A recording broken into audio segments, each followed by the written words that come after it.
حدیث میں آتا ہے کہ اگر تم نماز پڑھ رہے ہو اور تم یہ دیکھو کہ کوئی شخص تمہیں دیکھ رہا ہے تو تم سجدہ لمبا کر دو تو یہ شرک ہے۔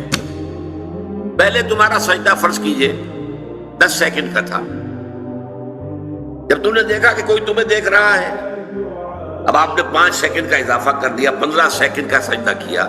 یہ 5 سیکنڈ کس کو سجدہ کیا آپ نے؟ یہ اللہ کے لیے نہیں ہے، یہ اس شخص کو دکھانے کے لیے۔ یہ شرک خفی ہے۔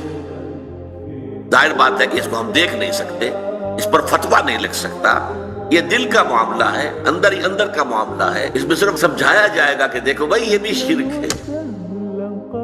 حضور نے فرمایا کہ شرک خفی کو پہچاننا اتنا مشکل ہے جتنا کہ کسی گم اندھیری رات کے اندر کسی سیاہ پتھر پر چلنے والی سیاہ چیونٹی کو دیکھنا مشکل ہے۔